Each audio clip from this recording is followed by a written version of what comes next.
So the other thing that is going to be really important is going to be our workflow. And I'm going to put that in a chart. Because we're selling pre-owned cars, here's the thing. In 2022, we don't need to be pounding leads for 120 days. We don't. It used to be a manufacturer set thing by many manufacturers for new cars, for internet BDC lead management. And the reality of it is, we don't really need that anymore. We need to have a more robust, more quicker, more effective and more engaging follow-up process. So we are going to have a workflow that's going to go day 1, 2, 3, 5, 7, 10, and then after day 10, we're going to move it over to sales. We know right now our salespeople are not making calls. They're going to be forced to make calls. And it's going to go day 11, 13, 15, 20. They're going to have to do that. We're going to set up a couple of automated emails, not a lot, maybe 2 or 3. We're going to also get into like video email. We're going to be getting a lot of texting engagement. So we're going to be working on a lot of different processes here. I'm just letting you know, in the coming days, you're going to see a lot of things. I already have the templates for everything. I've built BDCs a couple hundred times over my lifetime, literally. So we're going to build this the right way. But I'm updating things to cater to us. So next, I was going to do teams. I was going to do team 1, team 2. I might not do that. I kept thinking about it. I think we're just going to have a calendar of who works what lead. Again, even though we're centralized, I want to make it so that we're working faster, smarter, and more efficient. So we're going to have it set up where on a certain day, you're going to be handling the store's leads for the next 90 minutes. You're going to be handling the store's leads and so forth. And, we're building a model around it. It's almost like we had an outsourced BDC before. We're going to be like our own internal outsourced BDC, but we're going to operate more effectively with a lot more communications. So that's very, very important.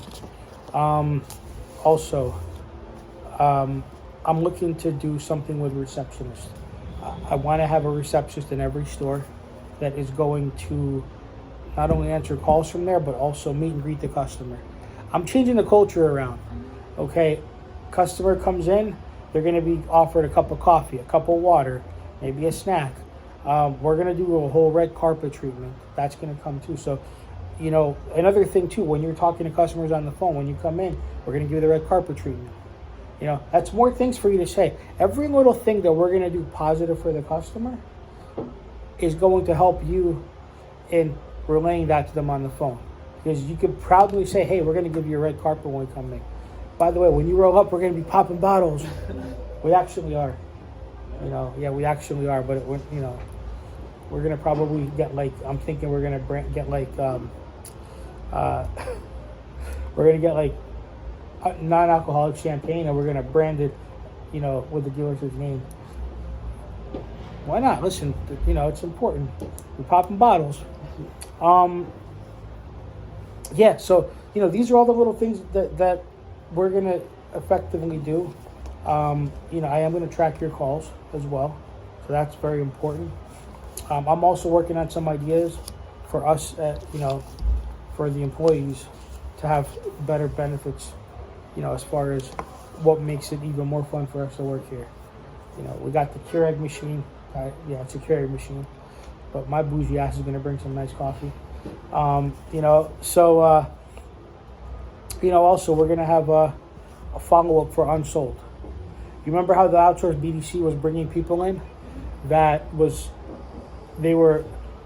we couldn't finance them, and then they were bringing them in anyway, and then it was like, what's going on?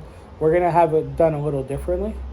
Obviously, we're going to call to find out how was your visit, okay? And just to find out if something was missed. Obviously, if they say that, hey, we couldn't agree on numbers, we couldn't agree, you guys couldn't get me approved, we're not going to bring them back in, because all we're doing is creating more problems. So we're going to be a little smarter about how we bring people back in for beatbacks. For sold customers, we're going to have a follow-up process. Salespeople are going to be required to do that. They need to. The whole point of why we're shaving things and trimming the fat in the store is we're going to have our salespeople working a certain way. Everyone's going to make a lot of money, but they're going to work smarter and they're going to work better. I just think that's a good no. We'll get there too. Okay, we're gonna take second shots. You know, I almost feel like we can sell a customer a car twice because of our situation. We do a lot of refis.